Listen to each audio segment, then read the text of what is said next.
तो हम चर्चा कर रहे हैं कि किन दोषों से बचते हुए और किन गुणों को धारण करके सेवा करनी चाहिए, सेवक का आचरण कैसा हो, सेवा धर्म की मर्यादा क्या है। जैसा कल संकेत किया गया था कि श्री देवहूति जी ने करदम ऋषि की ऐसी सेवा की जैसी मां भवानी मां शंकर की करती हैं, अर्थात सेवा करके उनको प्रसन्न कर लिया। और मैं आपको निवेदन ये कर रहा था कि भाई जैसे उन्होंने अपने पति की सेवा की, सेवा तो हम भी अपने पति की ही कर रहे हैं। जीवात्मा के पति प्रभु हैं, सहचरियों के सर्वस्व युगल सरकार हैं, हम भी प्रभु की सेवा कर रहे हैं। तो हमको भी यहां से सीखना चाहिए कि भाई किन दोषों से बचना है और किन गुणों को ग्रहण करके सेवा करनी है, जिससे सेवा सुफला हो, सुधन्या हो। तो 6 दोषों से बचने की बात यहां कही गई है।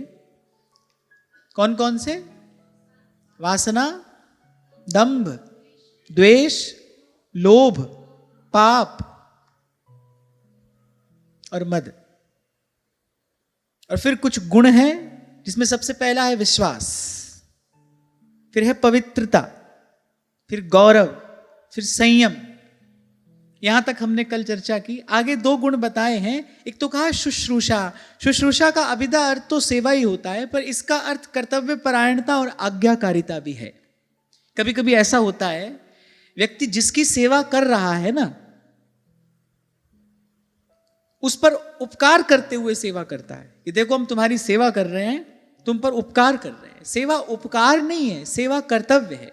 मैंने पूर्व में भी कभी आपसे कहा था, आप मनुष्य हो, इस पवित्र भारत भूमि पर आपका जन्म हुआ है, जन्म से आपको संस्कार मिले हैं, प्रभु की कृपा से आपको हमको संत मिले, संतों की वाणी मिली, सत्संग मिला है। भाई इसके प्रति हमारा कुछ कर्तव्य भी तो है ना। ये सब धन, ये संपत्ति, और मैं कहूंगा ये दैवी संपत्ति आपको हमको मिली, भाई हमको भी तो प्रभु का धन्यवाद किसी ना किसी प्रकार से करना है ना। पहली बात तो सेवा इसीलिए करनी है क्योंकि हम कर सकते हैं। कितने लोग मैंने ऐसा देखे जो सेवा करना चाहते हैं, उनके पास सामर्थ्य नहीं है। किसी के पास तन की सामर्थ्य नहीं है, किसी के पास धन की सामर्थ्य नहीं है। और मैं कहता हूं सत्संग ना हो फिर तो जीवन में सेवा का भाव ही नहीं आ सकता। उनका मन दुर्बल होता है। तो कोई तन से दुर्बल है, कोई मन से, कोई धन से। बहुत लोग ऐसे हैं जो करना चाहते हैं सेवा, उनकी इच्छा होती है कि हम सेवा करें, लेकिन उनके पास साधन नहीं है, उनके पास सामर्थ्य नहीं है, उनके पास अनुकूलता नहीं है। तो सबसे पहला कारण तो सेवा करने का यही है भाई कि हम सेवा क्यों करें, क्योंकि हम सेवा कर सकते हैं। कबीर कह रहे हैं ना, देह धरे का फल यह है, देह देह कछु देह। और फिर आगे कहते हैं देह खेह है जाएगी। खेह माने स्वाह, अरे एक दिन राख हो जाएगी। अरे देह खेह है जाएगी, फिर कौन कहेगा देह, फिर कौन आपसे कोई आशा लगाएगा जब देह खेह है जाएगी। तो बोले जब तक अवसर आपके हाथ में है तब तक इसका सदुपयोग करो, तब तक कर लो सेवा। और मैं कल आपसे एक और बात भी कह रहा था, आप नहीं करोगे तो कोई और करेगा। प्रभु को तो अपना कार्य कराना है तो प्रभु करा ही लेंगे, आप नहीं करोगे तो कोई और करेगा। ये तो भाई बहती गंगा की धारा है, आप इसमें गोता लगा लो, आप कर लो सेवा। तो शुश्रूषा का अर्थ पहले तो सेवा ही है, पर कैसे सेवा? विनम्रता पूर्वक सेवा। जिसकी सेवा कर रहे हो उसके माथे एहसान नहीं डालना है कि भाई हम देखो तुम्हारी सेवा कर रहे हैं, हम पर कृपा हुई है, हमको सेवा करने का अवसर मिला, हमको प्रभु ने चुना इस कार्य के लिए। असंख्य असंख्य वानर थे, चारों दिशाओं में भेजे सुग्रीव ने, पर प्रभु ने मुद्रिका तो श्री हनुमान जी को दी ना। जब हनुमान जी लौटकर आए और श्री रघुनाथ जी भाव विह्वल हो रहे थे, तो हनुमान जी ने कहा प्रभु ये तो आपकी उदारता है, आपने सेवा की सामर्थ्य मुझे पहले ही दे दी थी, आपने मुद्रिका मुझे ही क्यों दी? ये बात विचार करने की है। असंख्य असंख्य वानर थे, पर भगवान ने मुद्रिका हनुमान जी को ही क्यों दी? प्रभु जानते थे भाई ये हमारा कार्य करके आएंगे, और मुद्रिका देकर श्री रघुनाथ जी ने हनुमान जी को सेवा करने का सामर्थ्य दिया था। मैं एक बात आपको और बता रहा हूं अपने अनुभव से, अगर आपके हाथ कोई सेवा का कार्य आया है तो आप थोड़ा धीरज धरना। अगर प्रभु ने आपको सेवा का कार्य दिया है ना, तो फिर प्रभु आपको सेवा की सामर्थ्य भी देंगे। आप अपने छोटे से नन्हे से बालक को 10-20 किलो का बोझ उठाने के लिए नहीं कहोगे, क्योंकि आप जानते हो ये बालक नहीं उठा सकता। आप बालक को वही काम करने के लिए कहते हो जो आप जानते हो कि बालक कर सकता है। यदि आपके हिस्से कोई सेवा आई है तो धीरज धरना, अधीर ना होना। प्रभु आपको सेवा की सामर्थ्य भी देंगे। पहले तो भगवान पहले सामर्थ्य देते हैं, फिर सेवा का कार्य हाथ में आता है। पहले प्रभु समर्थ कर देते हैं। हनुमान जी को मुद्रिका देकर भगवान ने पहले समर्थ कर दिया, दे दी सामर्थ्य।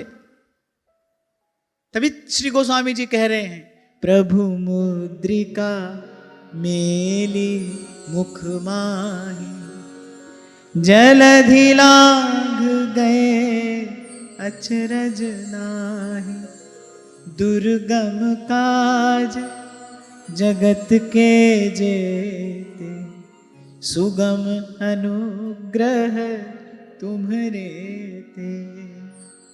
देखो, सेवा की बात हो, सेवा धर्म की कुछ चर्चा हो और हनुमान जी का स्मरण ना हो, ऐसा हो नहीं सकता। उनकी सेवा तो उपमाहीन है। हनुमान जी की सेवा की कोई उपमा नहीं है।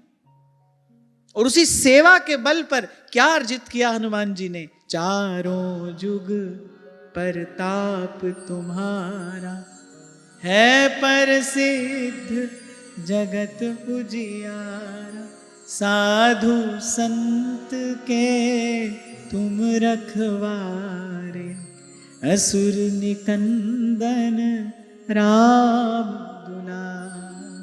आप विनम्र होकर आप अपने आप को प्रस्तुत तो करो। आप ईमानदारी से प्रभु से कहो तो सही। आप अपने जीवन का लक्ष्य ये बनाओ तो सही कि प्रभु मेरा जीवन आप सेवा में स्वीकार करें। दीन दास हूं द्वार का और सेवा देकर दान, सेवा सदन बनाइए मुझको हे भगवान। संत तो मांग रहे हैं, प्रभु ऐसी सामर्थ्य आप हमको दें, ऐसी कृपा आप हम पर करें, हम सेवा करते कभी थके नहीं। ये तो कई बार आपसे कहता हूं, भाई कभी नहीं सोचना कि कोई हमारी सेवा करे। सेवा कराने में कोई बड़ाई नहीं है, अपना पुण्य क्षीण ही होता है। सेवा करवाने में कोई बड़ाई थोड़ी है, उससे अपना पुण्य क्षीण ही होता है। जो आपकी सेवा कर रहा है आपका पुण्य लेकर ही तो जा रहा है।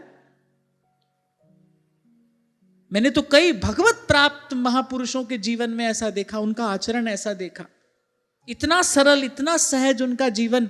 छोटे से छोटा कार्य भी स्वयं अपने हाथ से ही कर रहे हैं। उनका जीवन व्रत है, भाई सेवा करेंगे, कराएंगे नहीं किसी से।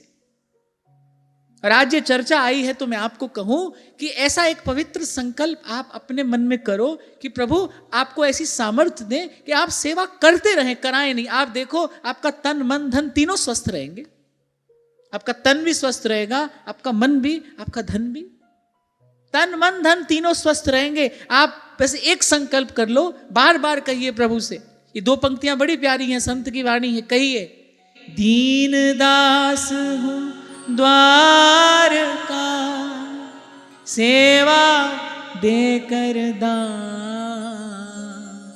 दीन दास हूं द्वार का, सेवा देकर दान, सेवा सदन बनाइए मुझको हे भगवान, सेवा सदन बनाइए मुझको हे भगवान। श्री स्वामी जी महाराज आगे कहते हैं कि अरे संत की सेवा दान कर, जो हो और अनाथ दुर्बल दुखिया दीन की, दे सेवा ममनाथ। हाथ जोड़ मांगू हरे, सेवा कृपा प्यार और विनय नम्रता दान दे, देना सब कुछ वार। ऐसा होता है संत का जीवन में। कई बार आपसे कहता हूं ना, भाई प्रभु तो जब मिलेंगे तब मिलेंगे, अभी तो अपने जीवन को तीर्थ जैसा पवित्र बनाओ। पहला लक्ष्य हमारा यही हो, हमारा जीवन ऐसा सुंदर निर्मल उज्जवल पवित्र हो। अरे ऐसे भी कोई कह देता है ये जिंदगी उसी की है जो किसी का हो गया। हाथ जोड़ मांगू हरे, सेवा कृपा प्यार, विनय नम्रता दान दे, देना सब कुछ तेरे जन के हित लगे, तन मन धन सब ठाट, आत्म तुझ में ही रमे, मुख में तेरा पार। कबीर भी यही बात कहते, कह रहे सरगुण की सेवा करे और निर्गुण को करे ध्यान ना। सरगुण की सेवा करे, निर्गुण को करे ज्ञान, और निर्गुण सरगुण ते परे, तहां हमारा ध्यान।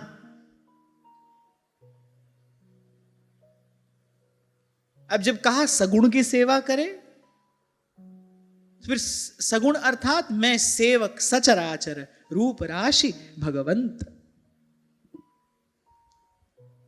यद्यपि इस विषय पर हमने अनेक बार चर्चा की, पर जितना कहा जाए उतना कम है। जो स्थायी प्रसन्नता है, स्थायी प्रसन्नता माने जिसको आपसे कोई छीन ना सके। अभी तो जो हमारी प्रसन्नता है ना, वो वस्तु के, व्यक्ति के, परिस्थिति के, अपनी मनस्थिति के अधीन है। कभी मन कैसा, कभी मन कैसा। किसी की बात सुनी मन प्रसन्न हो गया, किसी की बात सुनी मन उदास हो गया। कभी बिना ही कारण मन प्रसन्न है, कभी बिना ही कारण मन उदास है। किसी ने जरा सी कोई बात कह दी, लो वो हमारी सारी प्रसन्नता लेकर चला गया। तो अभी तो जो हमारी प्रसन्नता, हमारी खुशी है ना, वो ऐसे किसी के अधीन है। और ध्रुवदास जी कहते हैं, कह रहे सो सुख दुख सम जानिए होए पराए हाथ। बोले यदि आपका सुख किसी और के हाथ में है, सुख नहीं है, दुख है। ये तो बिल्कुल ऐसा हुआ जैसे आपका रिमोट कंट्रोल किसी और के हाथ में है। पर बुरा ना मानना, सबकी दशा यही है, सबका रिमोट कंट्रोल किसी और के हाथ में है। किसी का किसी वस्तु के हाथ में है, किसी का किसी व्यक्ति के हाथ में है, किसी का किसी स्थिति परिस्थिति के हाथ में है। कोई सोचता है भाई ऐसा हो तभी खुश होंगे, ये मिल जाए तभी सुखी होंगे, इससे हमारा संबंध हो जाए तभी हम प्रसन्न हो सकते हैं, नहीं तो नहीं हो सकते। तो सो सुख दुख सम जानिए होए पराए हाथ। तो जो स्थायी प्रसन्नता है, जिसको आपसे कोई छीन ना सके, जो आपसे कोई लेके ना जा सके, जिसको आप बांट सकें पर आपसे कोई ले ना सके, खर्चे ना खूटे, चोर ना लूटे और दिन दिन बढ़त सवायो, ऐसी जो प्रसन्नता है ना, वो यदि जीवन में आती है तो केवल केवल और केवल सेवा से आती है। सेवा करने वाले का मन सदा धीर रहेगा, स्थिर रहेगा, शांत रहेगा, पवित्र रहेगा, उसकी बुद्धि सदा विवेकवती होगी। और भगवान को सेवा करानी होगी तो भगवान शरीर में भी सामर्थ्य देंगे। ऐसा देखने में आता है, थोड़े से रोग से व्यक्ति निढाल होकर पड़ जाता है। एक साधारण व्यक्ति थोड़े से रोग से निढाल, निस्तेज, निराश होकर पड़ जाता है। और अब बड़े बड़े संतों को हमने देखा, प्रारब्ध से या भगवत इच्छा से उनके जीवन में कैसी कैसी प्रतिकूल परिस्थितियां आई, पर वो फिर भी अंत तक लगे हैं सेवा में। इसलिए मैंने कहा यद्यपि हमने इस बात पर बहुत चर्चा की है, पर मैं कहूं जितना कहा जाए उतना कम है। सेवा की महिमा क्या है। यहां पर जैसे मैं कह रहा था ना, भजन का आनंद किसको मिलता है, मिले उसे जिसे दे भगवान। ऐसी सेवा भी मुक्त भुगत जुगत तेरी सेवा, जित तू आप करावे। मैं तो कहता हूं दिन रात दामन फैलाकर, आंचल पसार कर यही मांगो भगवान से। हाथ जोड़ मांगू हरे, सेवा कृपा प्यार, विनय नम्रता दान दे, देना सब कुछ वार। और संत की सेवा दान कर, जो हो और अनाथ, दुर्बल दुखिया दीन की दे सेवा मम नाथ।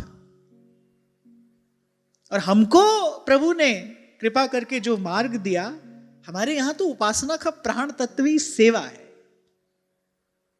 सहचरियों का जीवन ही सेवा है। कल ऐसे शाम को थोड़ी देर के लिए मुझे सत्संग में जाने का अवसर मिला।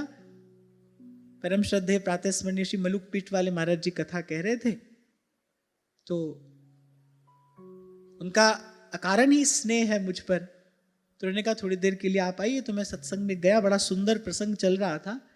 तो एक बात मिल गई, ऐसे तो सभी बातें जो थी वो ग्राह्य ही थी, बड़ी सुंदर चर्चा कल हो रही थी, फिर एक बात मैं वहां से ले आया। कुछ शब्द ऐसे होते हैं ना जो संत के मुख से निसृत होते हैं और सीधा आपके हृदय में अपना स्थान बना लेते हैं। यही चर्चा कल यहाँ भी हो रही थी और कल हम वहां गए तो यही शब्द मुझे सुनने को मिले।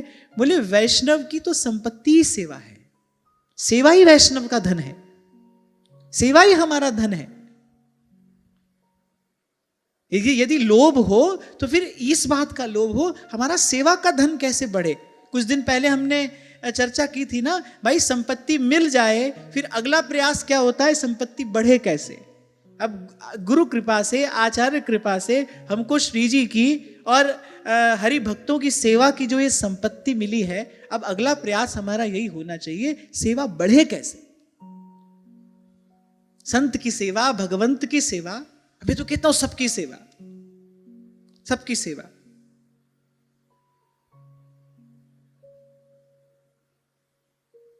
बहुत बरस पहले की घटना है। ऐसे कोई विद्वान व्यक्ति थे, तो वो मुझसे बार बार कहते थे, बोले आपकी एकांत में बहुत रुचि है पर आपको और प्रयास करना चाहिए, आपको और प्रयास करना चाहिए, आपकी बात दूर दूर तक जाए। मैं मन में सोचता हूं कि भाई पहली बात तो ये मेरी बात नहीं है, जिसकी बात है जहां तक उसकी इच्छा होती है वहां तक पहुंच जाती है। प्रभु जिसको सुनाना चाहते हैं वो सुन लेता है, प्रभु चाहते हैं जो आए वो आ भी जाता है। तो भाई मैंने कहा भाई इसमें हमको अपना कोई प्रयास क्यों करना है। तो ऐसे उन्होंने बात करते करते मुझसे कह दिया, बोले कि ऐसे छिपे रहोगे तो जंगल में मोर नाचा तो किसने देखा। बोले आप ऐसे छिपे रहोगे तो जंगल में मोर नाचा किसने देखा। मैंने कहा पहली बात तो जंगल में मोर किसी को दिखाने के लिए नाचता ही नहीं है, जंगल में मोर किसी को दिखाने के लिए नहीं नाचता है, वो तो अपने आनंद में नाचता है। जल से भरा बादल देखता है, फैला लेता है अपने पंख, बल्कि कोई देख रहा हो मोर को तो मोर नाचता ही नहीं। मोर नाचता हो और आप अपना मोबाइल फोन लेकर पहुंच जाओ उसका वीडियो बनाने, वो बेचारा छिप जाएगा, कोई देखे तो मोर नाचता ही नहीं है ना।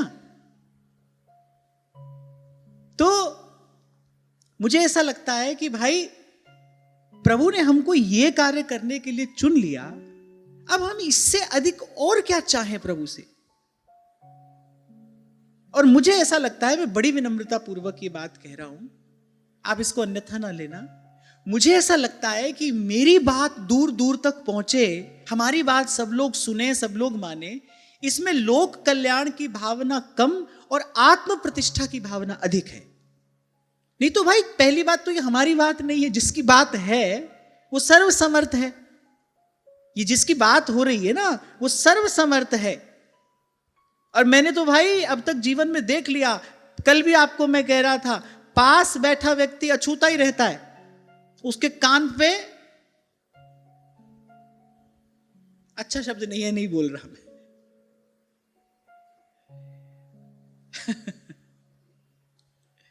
समझ तो गए ना आप। और कहां कोई 7 समंदर पार से आता है, वो बेचारा साधक है, वो 7 समंदर पार से आ गया है। आज भी देखो ये बच्चे ने पूछा है ये कि व्यासपीठ से एकांत में रहने के लिए कहा जाता है, और श्री सेवक वाणी में धर्मी के संग को बड़ा महत्व दिया गया है। 13वें प्रकरण में तो कहा गया है कि धर्मी के संग के बिना कोई प्रगति नहीं होगी। But I live in Canada, so I am not sure how this will get resolve. कौन है ये बच्चा, किसने लिखा है? आप हैं? अच्छा, आपने लिखा है।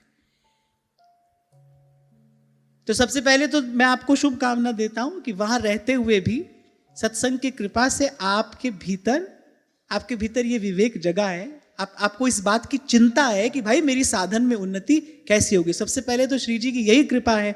और दूसरा आपने कहा ना धर्मी का संग, तो ये तो मैंने कई बार यहाँ से कहा कि प्रकट में इस प्रकार चर्चा श्रवण करने को मिले तो श्री जी की कृपा, नहीं तो जब आप सेवक वाणी का पाठ करते हैं तब आपको यही सोचना है कि हम सेवक जी का संग कर रहे हैं।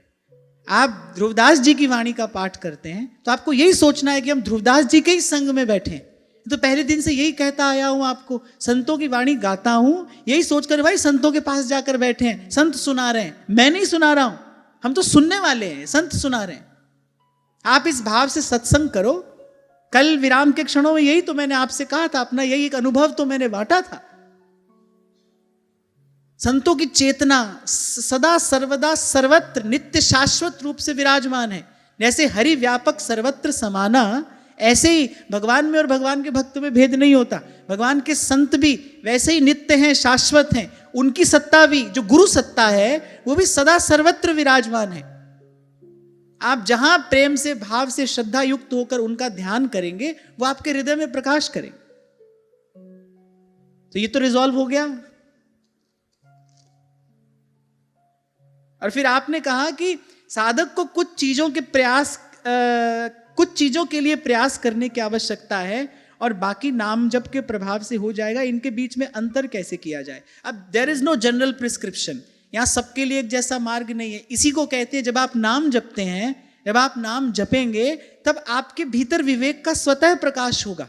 जो आपके भीतर अंतर्यामी बैठा है, उर प्रेरक हित चंद, वो आपको बताएगा कि इस मार्ग पर आपको जाना है कि नहीं जाना है, इस चीज के लिए आपको प्रयास करना है या नहीं करना है, और करना है तो कितना करना है।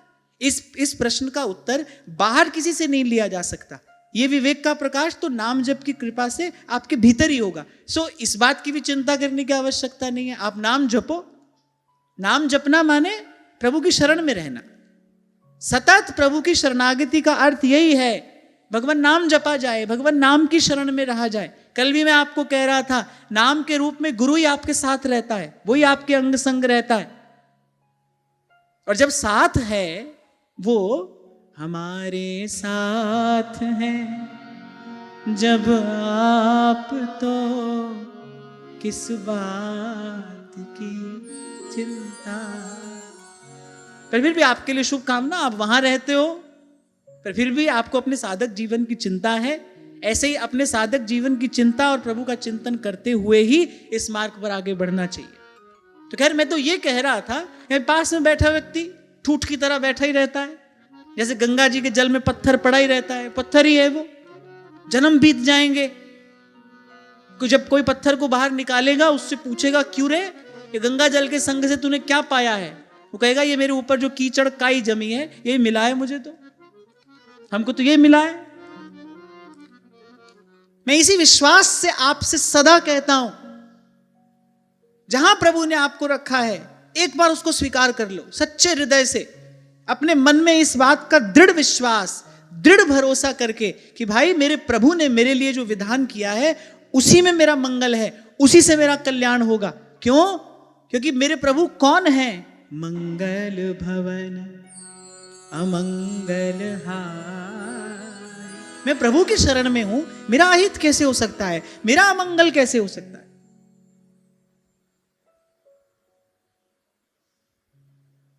और फिर मैंने कहा था ना आपसे कि मेरी तो निष्ठा केवल संत के शब्द में है, और संत कह रहे हैं सुख तेरा दिता लइए, सुख तेरा दिता लइए, तुद पावे ता नाम जपावे, सुख तेरा दिता लइए, सुख तेरा दिता लइए। यहां पर मैं फिर आपसे कहूंगा कि चाबी सेवा है। सेवा करना आरंभ करो। आपकी अभी मंदिर जाने में बहुत रुचि नहीं होती, माला लेकर मंत्र जपने में बहुत रुचि नहीं है, तो भाई सत्कर्म में लगो। गौ ब्राह्मण की सेवा करो, अतिथि अभ्यागत की सेवा करो, आपके आसपास कोई निर्बल दुर्बल हो, कोई अशक्त हो, उसकी सेवा करो। सेवा का भाव अपने जीवन में लेकर आओ, यहीं से सब मार्ग खुलेंगे। सत्कर्म करते करते क्या होता है, सत्व गुण बढ़ता है। आपने भूखे को भोजन खिलाया है, किसी को वस्त्र दे दिया है, किसी विद्यार्थी के लिए आपने पुस्तक का प्रबंध कर दिया है, किसी रोगी के लिए आपने औषधि की व्यवस्था कर दी है। इस प्रकार सत्कर्म में लगोगे, पुण्य करोगे तो क्या होगा, सत्व गुण बढ़ेगा। सत्व गुण बढ़ेगा तब भजन में रुचि होती है। एक और बात मैं आपको बता दूं, पुण्य बहुत बढ़ जाता है तब संत मिलता है। पुण्य पुंज बिन मिलहि न संता,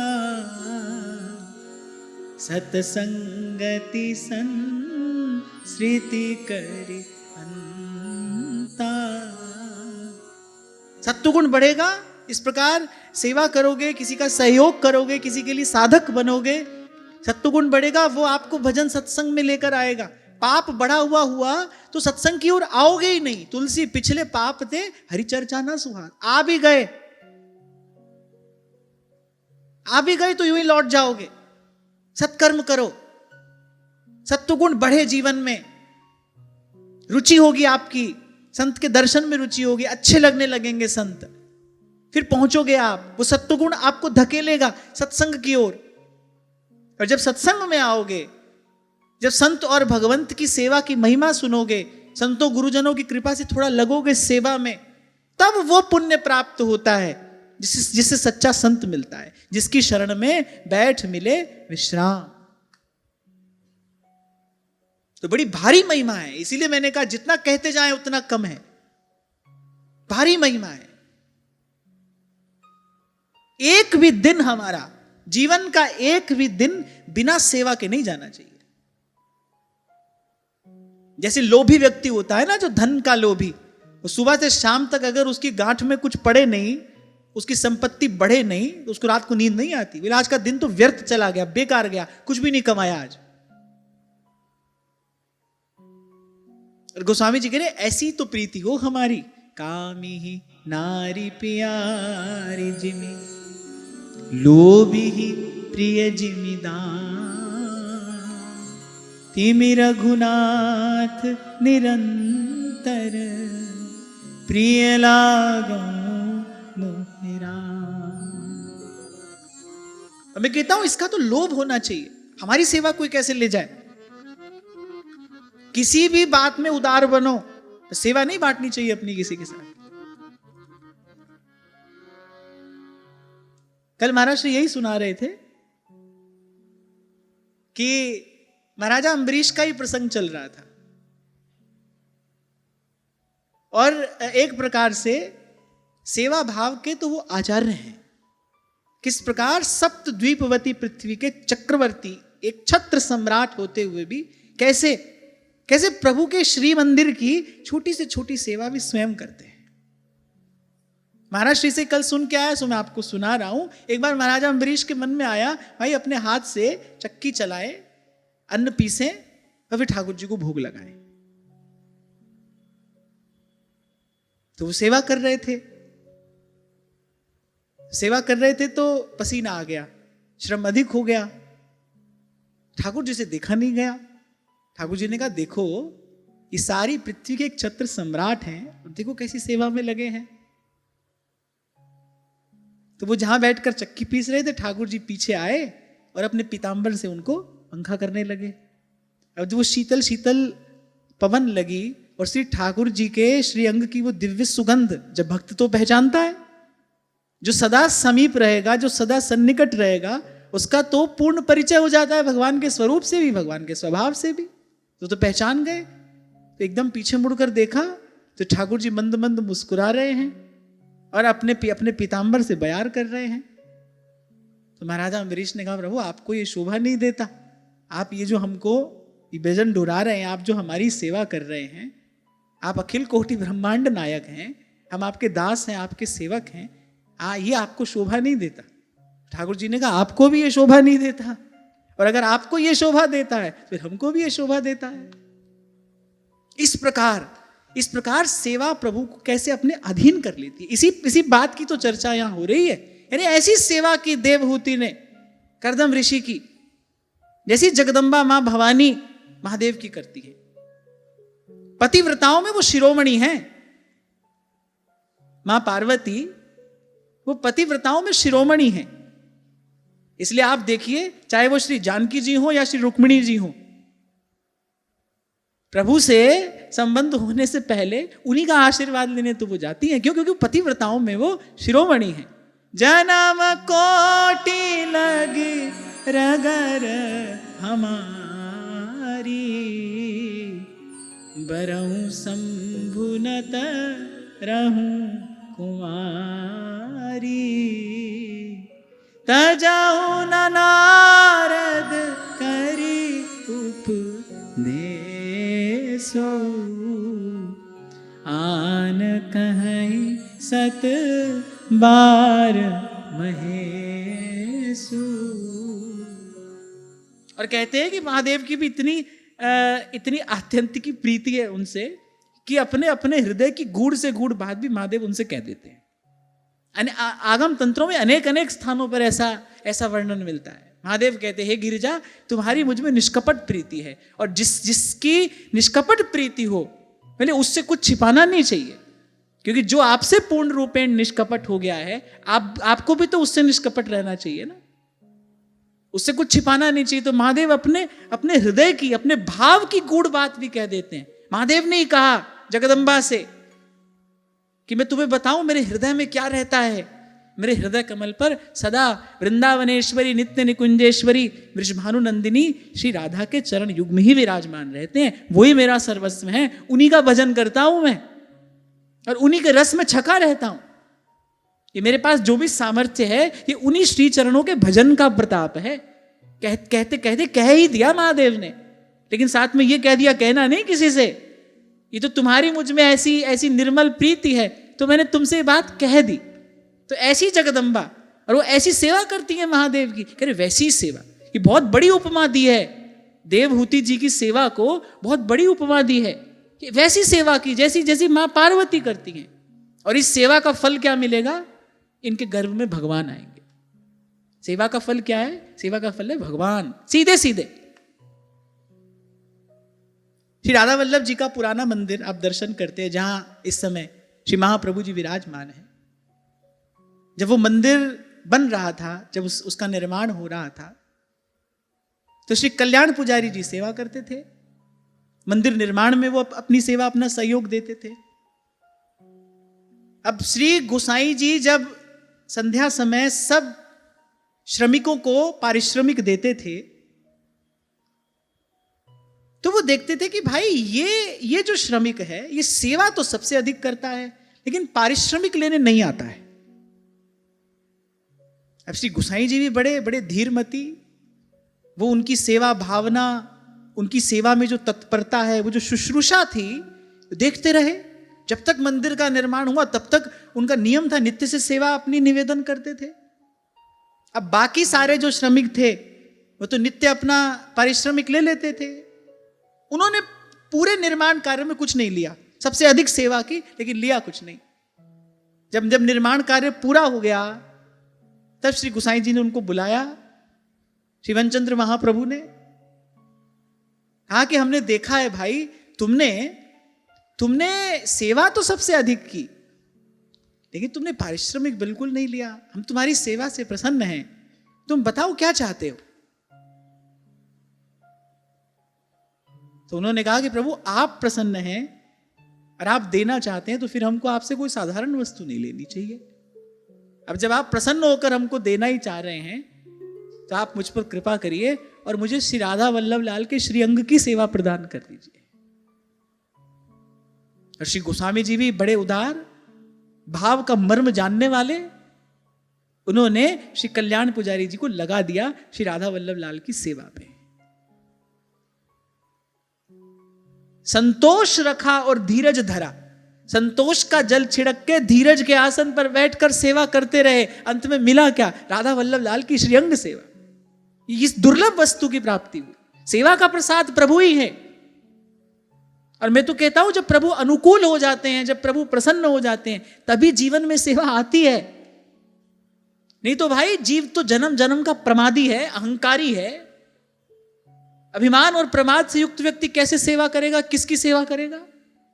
यहां हम शुश्रूषा पर चर्चा कर रहे हैं।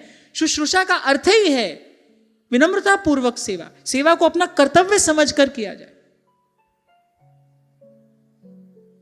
भारतवर्ष में जन्मे हो तो भाई गौ ब्राह्मण की सेवा ये तो आपका कर्तव्य है, किसी पर उपकार थोड़ी है।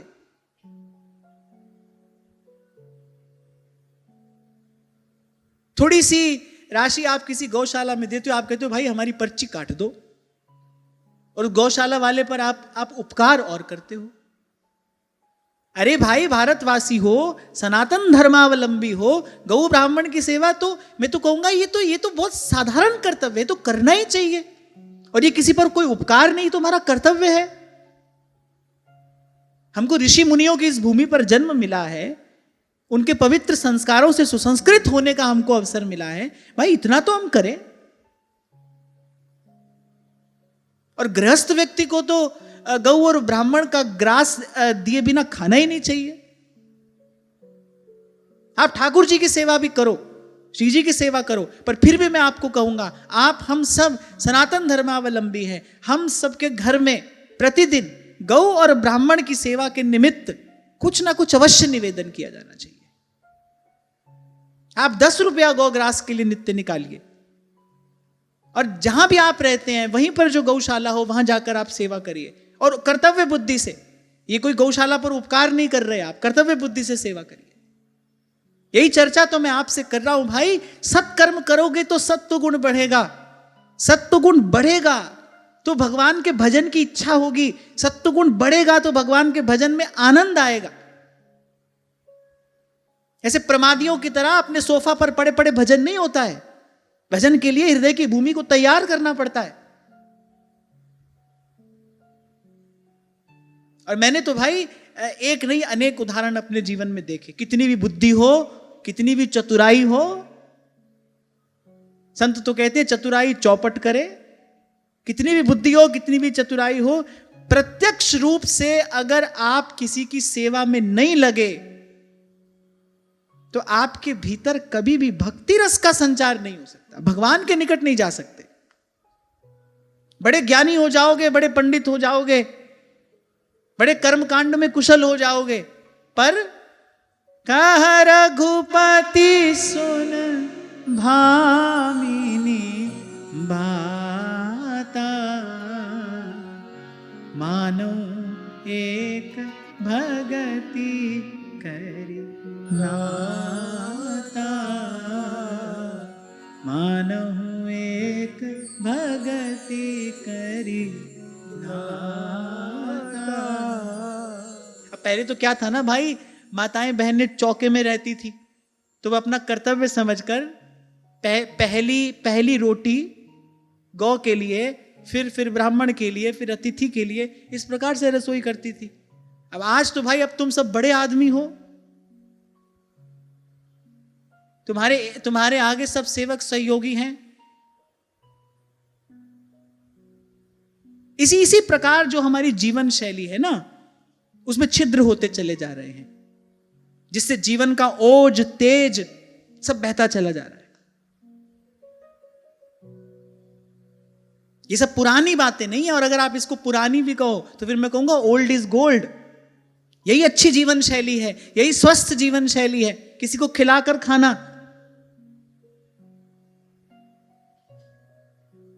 किसी की सेवा करके, किसी का सहयोग करके, सेवा और सहयोग का यज्ञ करके ही पाना चाहिए। अब आप पूछो क्यों? क्योंकि भाई तुम मनुष्य हो, इसलिए, और कोई कारण नहीं है। ऐसा करने से तुमको स्वर्ग मिलेगा, ऐसा करने से तुम्हारे पितर प्रसन्न हो जाएंगे, ना ना ना, ये कारण नहीं है। किस लिए करनी है ये सेवा? तुम मनुष्य हो, भारत भूमि पर जन्मे हो, तुम्हारा ये पवित्र कर्तव्य है, करना ही चाहिए। मैं ये नहीं कह रहा हूं कि आपको कितनी सेवा करनी है, मैं कह रहा हूं करनी है। आपको प्रभु ने मन भर दिया है तो उसमें से निकालिए, कण भर दिया है तो उसमें से निकालिए। और इसका प्रसाद देखना, टोटा घाटा हो नहीं। सेवा वो धन है खर्चे न खुटे बाको चोर न लूटे, दिन दिन बढ़त सवायो, पायो जी मैं तो नाम रतन धन पायो, पायो जी मैं तो नाम रतन।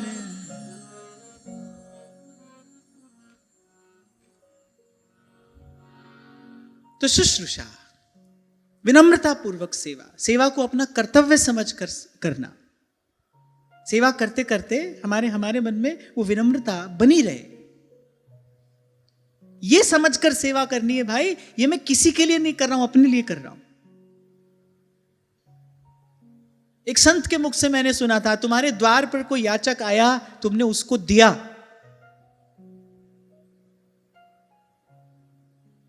तो बोले जो आपसे लेने आया है ना उसका धन्यवाद करो। अगर वो लेता नहीं तो आप देते कैसे? अगर वो लेता नहीं तो आप देते कैसे? आपको देने का अवसर किसने दिया है? आपसे लेकर ही तो किसी ने आपको देने का अवसर दिया है। अगर सब इस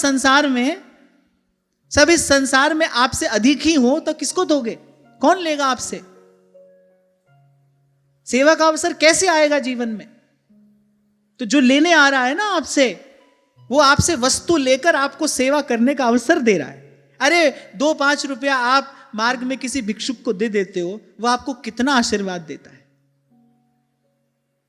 जीवन क्या है? अपना अपना दृष्टिकोण ही तो है।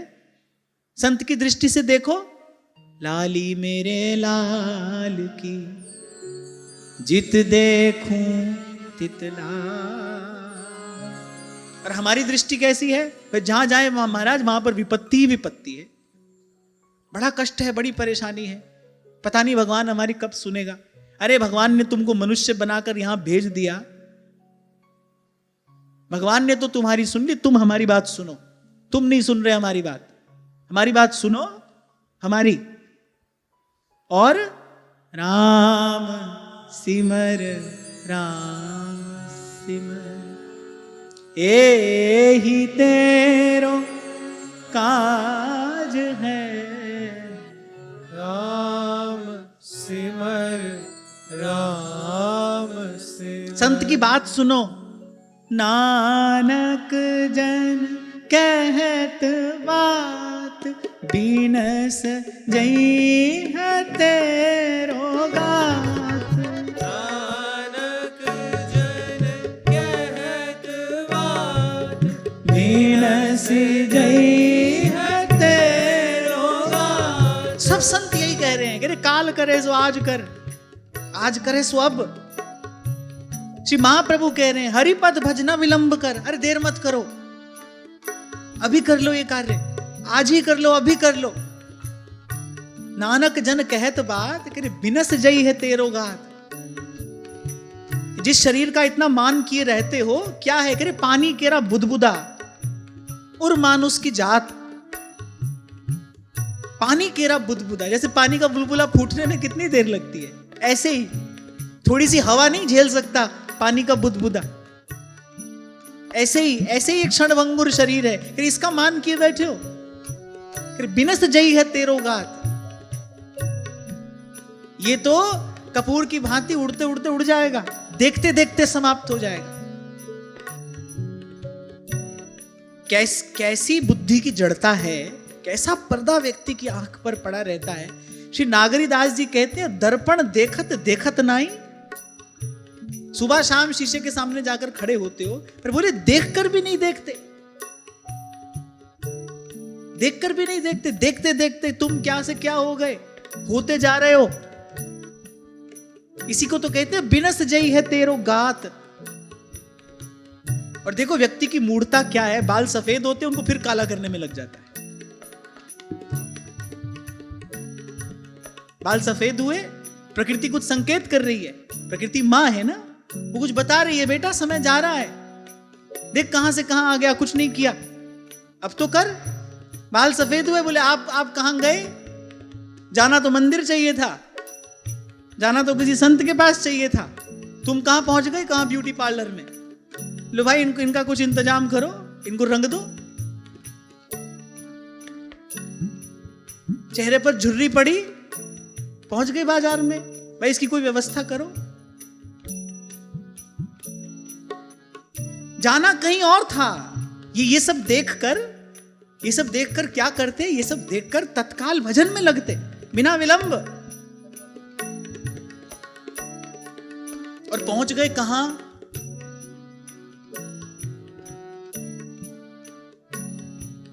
इसीलिए मैंने कहा भाई तुम कहते हो भगवान हमारी कब सुनेगा, अरे तुम भगवान की कब सुनोगे?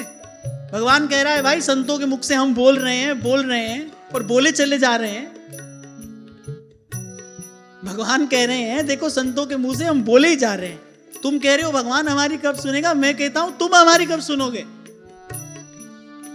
भगवान ने कहा बेटा मैंने तो तेरी सुनी, तुझे मनुष्य बनाकर यहां भेजा भारत भूमि पे, संत दिए, सत्संग दिया, नाम धाम सब मिला, फिर तू हमारी कब सुनेगा। संत की बात सुनिए। नानक जन कहत बात, बीनस जई तेरो गात। नानक जन कहत बात, बीनस जई है तेरो गात। छीन छीन कर गयो काल, छीन छीन कर गयो काल, जैसे जात आज है राम सिमर, राम सिमर, राम सिमर राम सिमर, यही तेरो ताज है, राम सिमर, राम सिमर राम सिमर राम सिमर।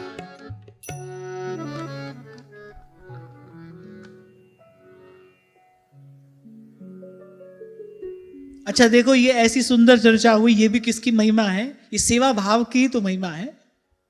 हमने शुश्रूषा से आरंभ किया और वो शुश्रूषा कहां लेकर आई? भजन में लेकर आई। ये चर्चा कहां लेकर आई कि राम सिमर यही तेरो काज है। यही मैं आपसे कहना चाह रहा हूं भाई, सेवा करोगे तो हृदय में सत्वगुण बढ़ेगा, सत्वगुण बढ़ेगा तो भजन की इच्छा होगी। इसीलिए गोस्वामी जी कह रहे पुण्य पुंज बिन मिलहि न संता। कह रहे जब पुण्य पुंजीभूत होता है तब संत मिलता है। और पुण्य भी कैसा? साधारण पुण्य नहीं, साधारण पुण्य नहीं। जैसे संत दिव्य हैं ऐसे ही वो जिस पुण्य से मिलते हैं वो पुण्य भी दिव्य है। और वो दिव्य पुण्य क्या है? संत और भगवंत की सेवा।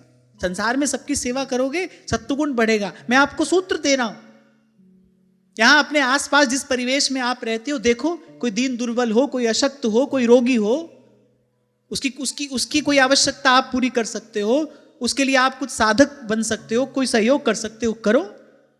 पर करना कैसे? इसके बदले में मुझे कुछ मिले इस भाव से नहीं, सेवा के भाव से करना। ये इस प्रकार सत्कर्म करोगे जीवन में सत्वगुण बढ़ेगा, उसका अनुभव आप करोगे। जब सत्वगुण बढ़ता है तो जीवन में दो गुण विशेष रूप से बढ़ते हैं, दया और शांति। जब आप बांट कर पाते हो तो एक मन में एक प्रसन्नता होती है, एक आह्लाद होता है मन में।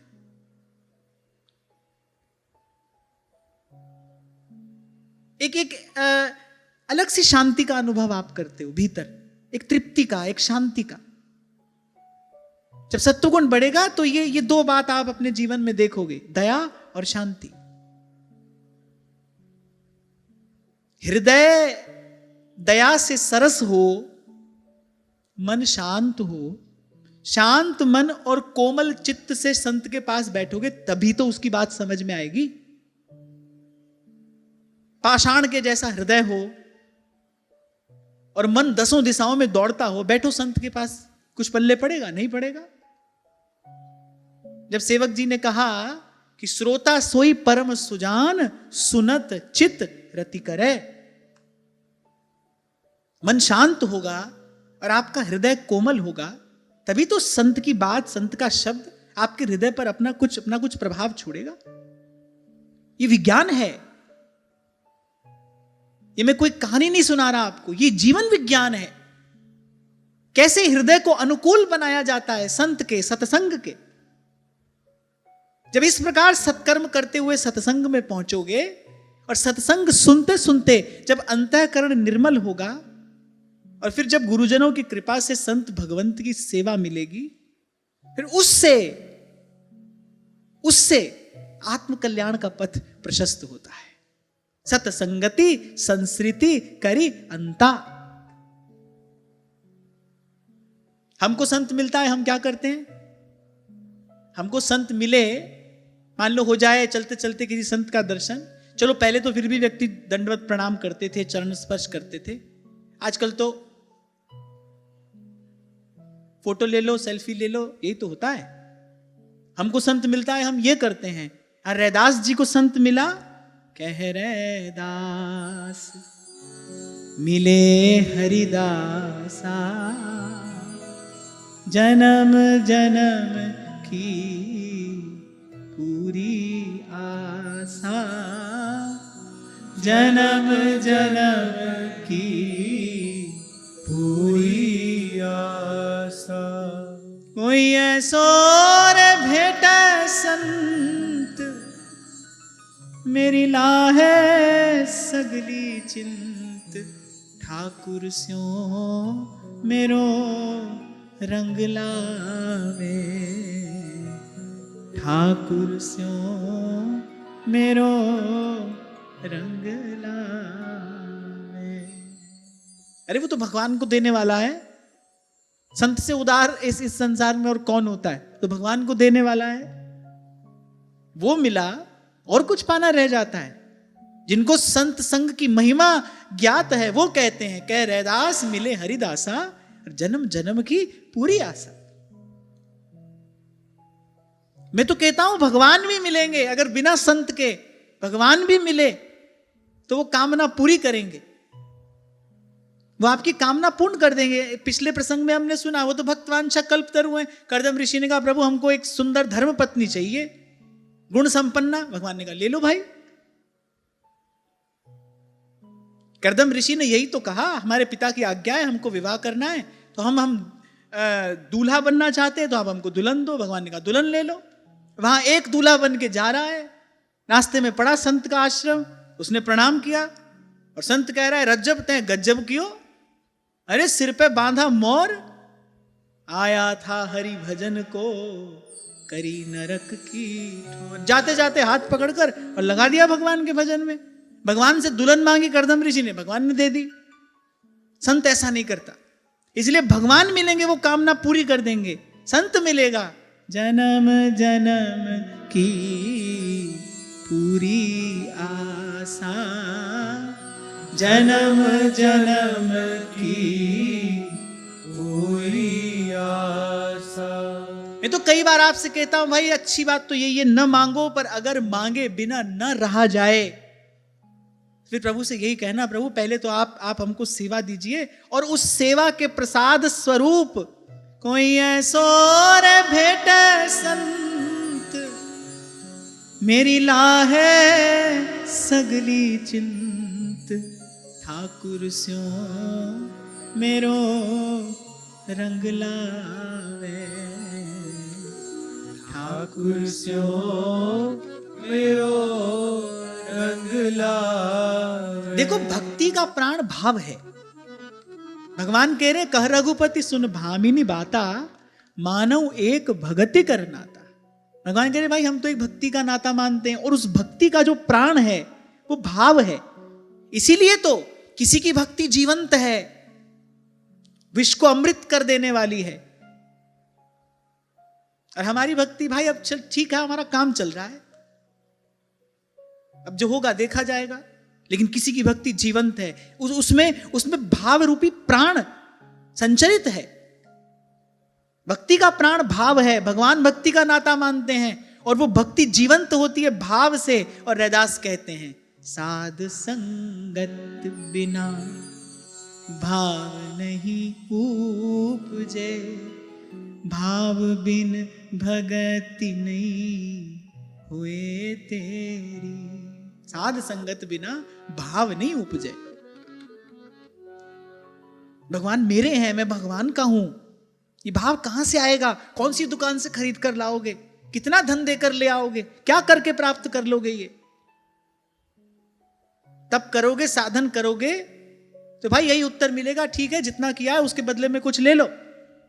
ये भाव कहां से लाओगे? मैं भगवान का हूं, भगवान मेरे हैं। फिर ये भाव तो साधु संगत से ही मिलेगा।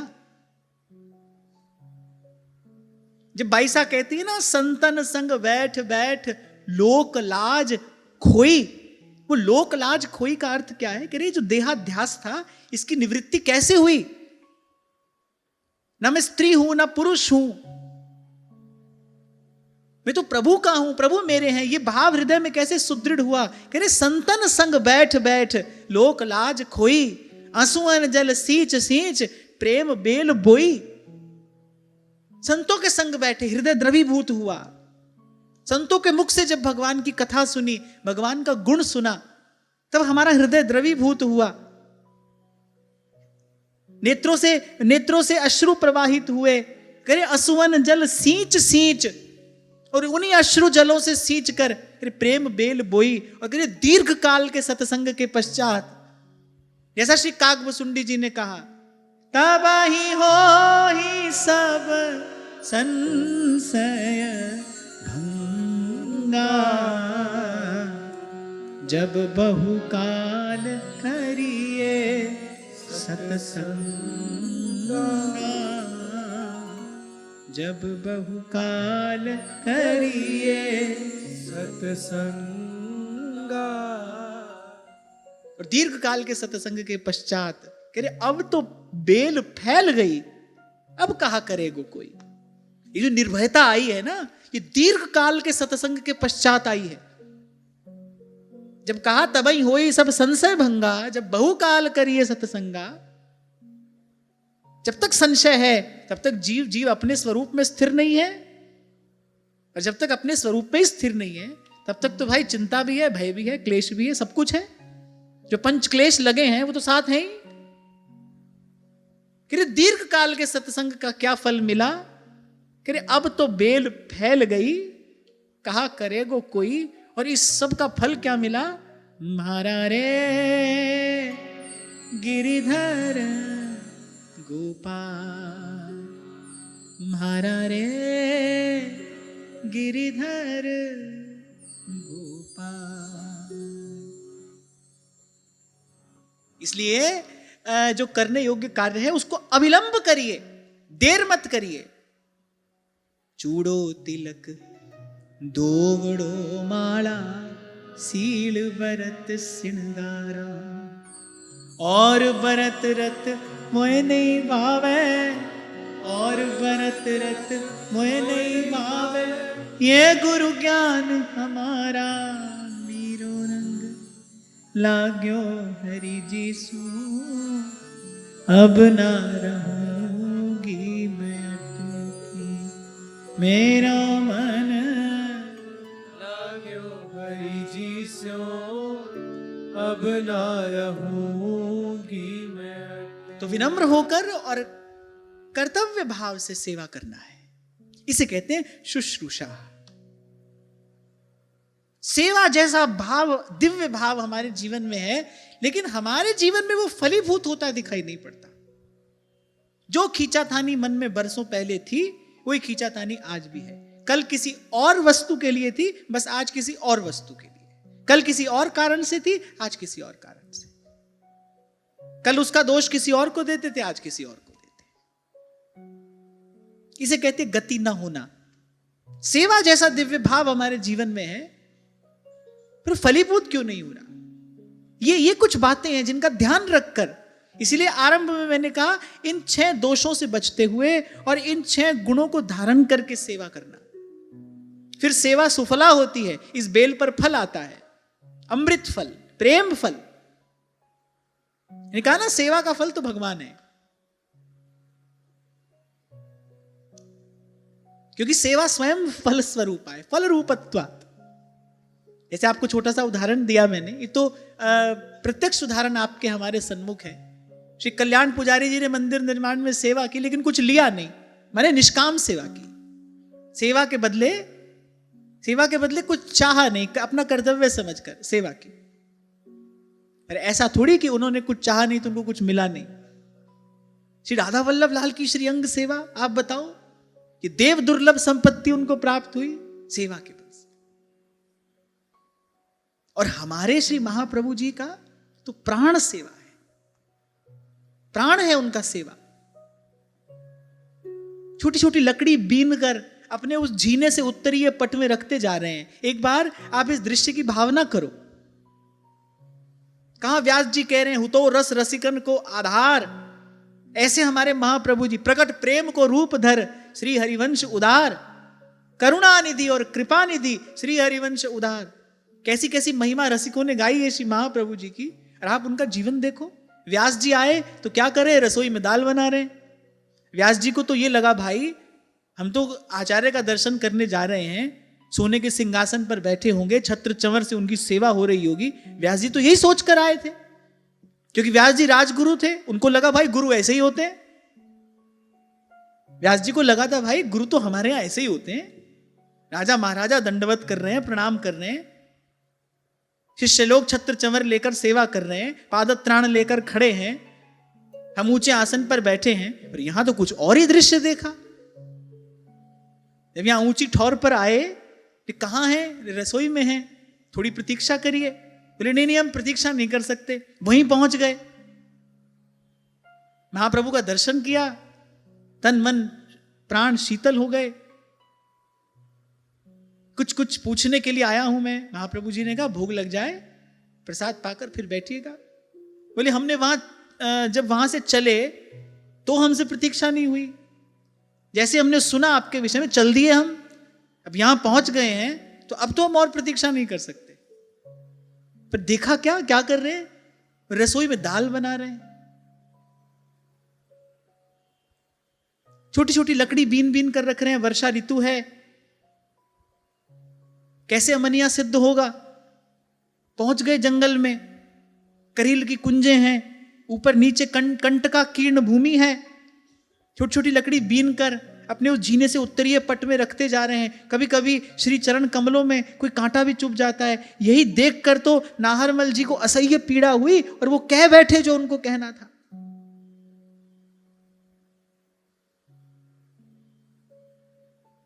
पर बड़ी बड़ी गंभीर बात है ये। कहते हैं महाप्रभु का सदा प्रसन्न रहने वाला मुखमंडल म्लान हो गया। जो मुख सदा ही प्रसन्न रहता है, प्रफुल्लित रहता है, रह तो प्रसन्न सदा ही ये मुख हासी है, ऐसा मुखमंडल उदास हो गया। कि नाहरमल ये कैसी बात कह दी तुमने। तुम सेवा का कार्य किसी से कराना चाहते हो धन देकर। अरे कोटि कोटि जन्म कोई साधन करे तो भी उसको यह संपत्ति नहीं मिलती। थोड़ी देर पहले मैंने आपको महाराज जी की बात सुनाई कि सेवा ही तो वैष्णव का धन है। अपना धन कौन बांटना चाहता है किसी के साथ। व्यक्ति ये सोचता है भाई कोई दे जाए, हमको लेकर क्यों जाए। अपना धन कौन बांटता है, भाई भाई से नहीं बांटता। और सेवा ही तो वैष्णव का धन है, संपत्ति है। और फिर महाप्रभु ने कहा कि कोटि कोटि जन्म यत्न करके ये धन मैंने संतों की कृपा से पाया है। और तू उसे धन देकर कराने की बात कर रहा है। ये है शुश्रूषा। इसलिए कह रहा हूं भाई, हम जिस मार्ग पर चले, हम जिनका अनुगमन कर रहे हैं, उनका तो प्राण ही सेवा है। सेवा ही जिनका जीवन धन है, सेवा ही जिनकी संपत्ति, सेवा ही जिनका सार सर्वस्व है। सखी चहु और फिरे चकडोर सी, और सेवा को चाव बढ़ो मन माही। हमको तो कोई और विचार भी नहीं करना है। जैसे श्री सेवक जी ने कहा, हरिवंश विचार परे जो रहे। और हरिवंश विचार क्या है भाई, कैसे सेवा करें, किस प्रकार युगल को सुख दें, कैसे हमारी सेवा हो। सहचरियों के मन में यही भाव तो रहता है भाई, ये वस्त्र, ये आभूषण अब निवेदन कर दिए, अब और कैसे वस्त्र हो, कैसे आभूषण हो। जिससे प्रिया प्रीतम मुस्कुरा दें। अब कैसी कुंज रचना करें, कैसा हिंडोला सजाएं, कैसी नौका सुसज्जित कर दें। उनके उनके मन में सतत यही विचार तो चलता है, हरिवंश विचार परे जो रहे। ये सेवा का विचार ही तो हरिवंश विचार है। और जहां से मैंने आज चर्चा आरंभ की, विश्राम का क्षण निकट है, मैं वहीं लेकर आऊं, भूलना नहीं। अगर आपके जीवन में आप ऐसी प्रसन्नता चाहते हो जो स्थिर हो, प्रतिक्षण बढ़ने वाली हो, बाहर की किसी भी परिस्थिति का उस पर प्रभाव ना पड़े, तो भाई ऐसी प्रसन्नता तो जीवन में सेवा से ही आती है।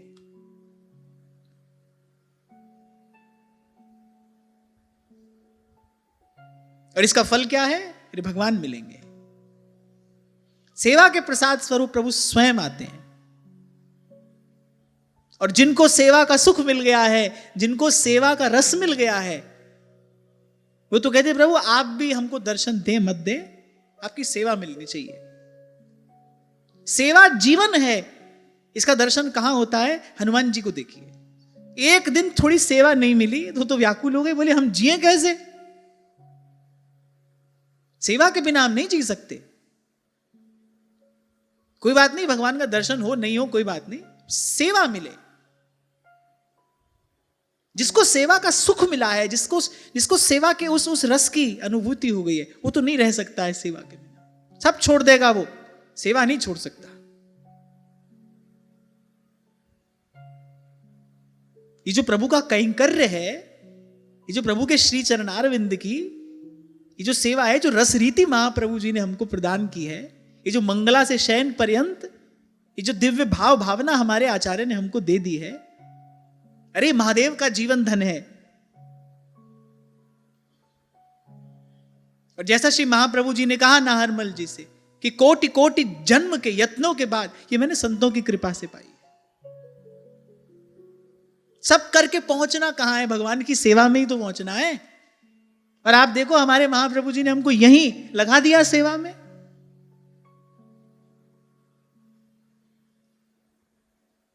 तो शुश्रूषा सबसे पहला गुण, सब मिलकर बोलो। दूसरा पवित्रता। तीसरा गौरव। गौरव अपने अपने इष्ट की प्रतीति हो। हाँ नहीं पूजी गौरा जी, नहीं पूजा देव, हो पूजी रण छोड़ जी, थम काई जानो भे। ये गौरव है। राज करे व न करने दीजो, मैं भगतारी दास, सेवा साधु जनन की, गोविंद मिलन री आस, अब मैं नहीं माना जी थारी, मन बर मिले आगे, अब मैं नहीं माना जी थारी, मन बर मिले आगे धारी। आहा, व्यास जी कहते हैं राधिका सम नागरी नवीन को प्रवीण सखी, रूप गुण सुहाग भाग आगरी न नारी, और वरुण लोक नाग भूमि देवलोक की कुमारी, मेरी प्यारी जू के रोम ऊपर डारों सब बारी। ये अपने इष्ट का गौरव है।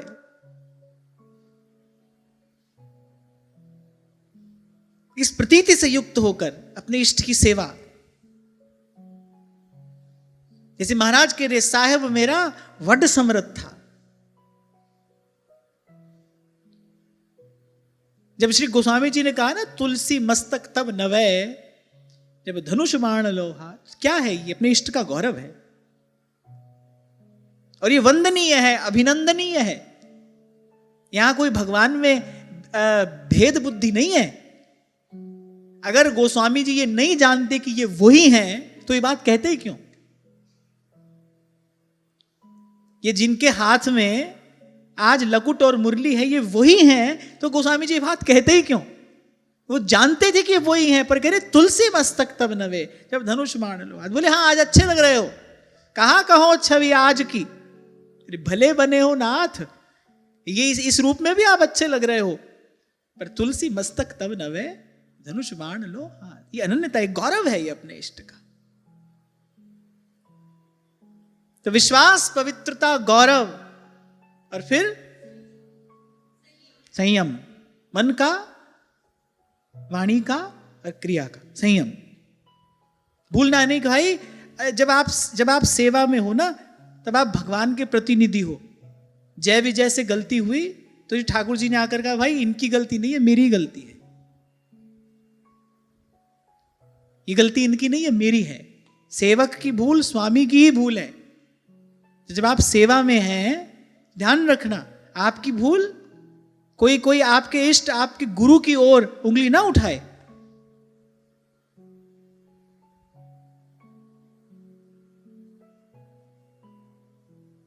और संयम के बाद शुश्रूषा, जिस पर आज हमने विस्तार से चर्चा की। और फिर कहते हैं मधुर भाषण। ऐसी वाणी बोलिए जो मन का आपा खोए, औरन को शीतल करे, आपऊ शीतल होए। कि माखन से भी कोमल श्रीअंग है प्रभु का, और उससे भी कोमल भगवान का चित्त है, उससे भी कोमल भगवान का हृदय है। नेक से भजन से कैसे ढल जाते हैं भक्त की ओर। रंच प्रेम में अपन पो हारत नवल किशोर। तो ऐसे रसिक प्रभु की सेवा में रहने वाला, वो भी भाई मन से, वचन से, कर्म से कोमल होना चाहिए, निर्मल होना चाहिए, कोमल होना चाहिए। थोड़े से कठोर शब्द ही तो कह दिए थे जय विजय ने सनकादिक से, नहीं जा सकते आप, वो भी सनकादिक है। थोड़ी सी कठोर बात कह दी थी बस, जो नहीं कहनी चाहिए थी। क्यों नहीं कहनी चाहिए थी? क्योंकि भाई वो उनके द्वार पर खड़े हैं, संत ब्राह्मण जिनका सर्वस्व है, ब्राह्मण्य देव है भगवान, संत उनका सर्वस्व है। श्रीमद् भागवत में भगवान कहते हैं, बोले मेरे पुत्र ब्रह्मा, मेरे आत्मस्वरूप शंकर, और यहां तक कि लक्ष्मी जी भी मुझे इतनी प्रिय नहीं है जितने प्रिय मुझे मेरे भक्त हैं। ऐसी प्रभु करत दास पे प्रीत। आगे आप श्रवण करेंगे, द्वारिकाधीश विराजमान है अपने निज महल में, और माता रुक्मिणी चरण संवाहन की सेवा कर रही हैं। और लीला विहारी के मन में जाने आज क्या लीला विनोद करने की इच्छा हुई। और भगवान ने कहा ये कहां चली आई आप हमारे पास? त्रिभुवन का वैभव आपके कृपा कटाक्ष से प्राप्त होता है। आपके कृपा लवलेश को प्राप्त करने के लिए बोले देवता, ऋषि, मुनि, गंधर्व, किन्नर, यक्ष, राक्षस सभी तो ललायित रहते हैं, और आप हमारे पास कहां चली आई? मैं तो निष्किंचन हूं। भगवान कह रहे हैं बात, बोले मैं तो निष्किंचन हूं। और फिर भगवान ने कहा निष्किंचन जन ही मुझे प्रिय ही है। भगवान एक प्रकार से ये कहना चाह रहे हैं, हम भगतन के भगत हमारे, हम भगतन के भगत हमारे। तो भगवान ने कहा भाई आपको ज्यादा समय नहीं दे पाएंगे, हम आपकी तरफ ज्यादा ध्यान नहीं दे पाएंगे अब। क्यों? क्योंकि हम भक्तन के और भगत हमारे। भगवान ने कहा मैं निष्किंचन हूं और निष्किंचन जन ही मुझे प्रिय है।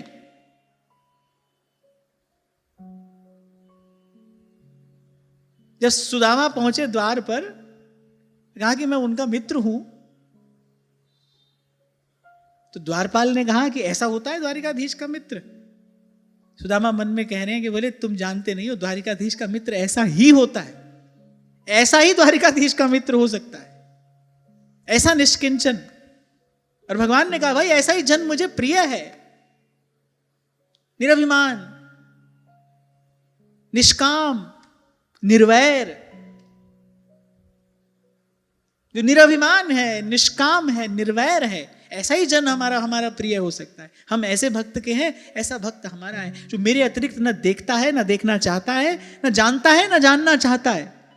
सदा सर्वकाल जैसे जैसे जलधारा की सहज गति समुद्र की ओर होती है, अरे ऐसे जिसके मन की समस्त वृत्तियां सहज ही मेरी ओर प्रवाहित रहती हैं। यानी ऐसे भक्त का मैं हूं और मेरा वो है, तू संता का संत तेरे।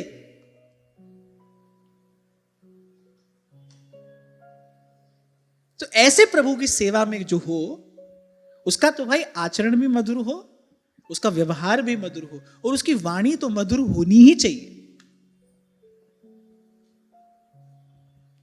कभी कभी कोई सेवा में पहुंचकर थोड़ा ऐंठ जाता है, हम खड़े हैं ठाकुर जी की सेवा में, कठोर शब्द भी कह देता है, कठोर व्यवहार भी कर देता है। ऐसा करने से सेवा दूषित हो जाती है। किसके किसके पास में खड़े हो आप, किसके पास में, कि भृगु ऋषि वक्षस्थल पर पाद प्रहार करते हैं और वैकुंठनाथ श्री चरणों को अपने हाथ में लेकर कहते हैं कि महामुने आपको कष्ट तो नहीं हुआ, हमारा वक्षस्थल बड़ा कठोर है, आपके चरण बड़े कोमल हैं। ऐसे प्रभु की सेवा में रहकर कोई कठोर संभाषण करे, कठोर व्यवहार करे, प्रभु को कैसे रुचेगा भाई, प्रभु को कैसे सुहाएगा? सेवा सेव्य को सुख देने के लिए होती है। सेवा का अर्थ ही है ना जो सेव्य को सुख प्रदान करे। ऐसे प्रभु के निकट रहकर ऐसा व्यवहार कोई करेगा, प्रभु को कैसे सुख होगा भाई? और फिर कहकर मैं अपनी वाणी को विराम दूं, प्रभु तो कुछ नहीं कहते, लेकिन वो जो प्रभु की सेवा में सदा तत्परा है ना, वो जो प्रकृति है, वो ऐसी चपत लगाती है, उठाकर बाहर कर देती है। सेवक के धर्म की मर्यादा कैसे रहेगी अगर जय विजय को दंड नहीं मिलेगा तो? इसी कारण, नहीं तो भगवान तो भाई सब श्राप और वरदान की सीमा से परे हैं। कोई श्राप नहीं लग सकता है भगवान को। भगवान श्राप स्वीकार करें तो उनकी इच्छा, ना करें तो उनकी इच्छा, क्योंकि जितने श्राप दिए जाते हैं उन्हीं की शक्ति से तो दिए जाते हैं। तो भगवान को कोई श्राप नहीं लगता है, पर फिर भी भगवान ब्रह्म वाक्य स्वीकार करते हैं। किस लिए भाई? इससे सेवा धर्म की मर्यादा की रक्षा होगी। हमारी सेवा में कोई खड़ा है तो अतिथि अभ्यागत से, संत ब्राह्मण कोई आया है तो उससे ऐसा व्यवहार नहीं किया जा सकता। यदि करेगा उसको दंड मिलेगा। तो ये कल से जो भी चर्चा हम कर रहे हैं, इससे एक बात तो निश्चित हो जाती है, सब ते सेवक धर्म कठोर।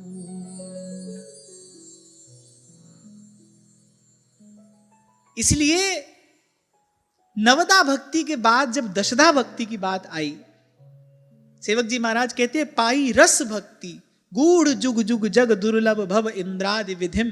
भाई आत्म निवेदन के बाद ही तो प्रेम पूर्ण सेवा शुश्रूषा प्रभु की हो सकती है। श्रवण से आरंभ करे, कीर्तन करता हुआ आगे बढ़े, उठते बैठते भगवान का पवित्र स्मरण करता रहे, गुरुजनों से सीख कर उनके अनुगमन में रहकर कुछ अर्चन वंदन करे, जिससे प्रभु के प्रति आत्मीयता का भाव हो, भगवान मेरे हैं, मैं भगवान का हूं, और दास्य सख्य आदि भावों से सुसज्जित होता हुआ जब अपने आप को न्यौछावर करेगा ना, फिर सेवा मिलती है। आत्मनिवेदन के पश्चात, इसको रस भक्ति कहा सेवक जी ने, दशधा भक्ति, वो सेवा ही तो है, प्रेम पूर्ण सेवा।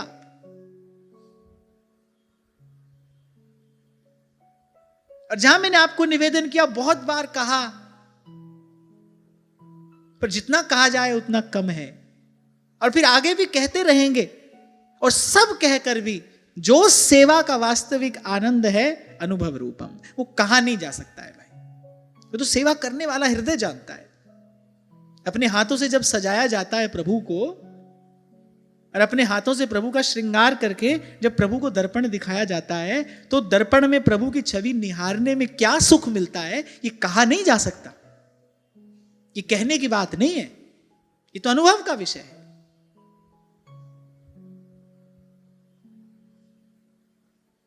सुंदर थाल में जब दीपक सजाकर नक्शिक प्रभु की आरती उतारी जाती है, तो उस दीपक के प्रकाश में वो झिलमिल करता प्रभु का स्वरूप, वो भक्त के हृदय को क्या सुख देता है, ये भाई कहने की बात नहीं है।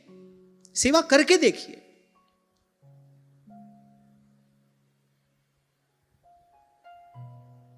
एक एक पुष्प चुनकर और प्रेम के ताग में पिरोकर जब भक्त अपने प्रभु के चरणों में वो पुष्प माल निवेदन करता है, और फिर जब प्रभु कुछ काल के पश्चात वही माला अपने भक्त को प्रसाद स्वरूप देते हैं, तो उस माला की सुवास ग्रहण करने में, उसको शिरोधार्य करने में, उसको अपने हृदय से लगाने में क्या सुख मिलता है, ये कहने की बात नहीं है, अनुभव का विषय है। और ये सब संपत्ति सेवा ही तो प्रदान करती है। सेवा,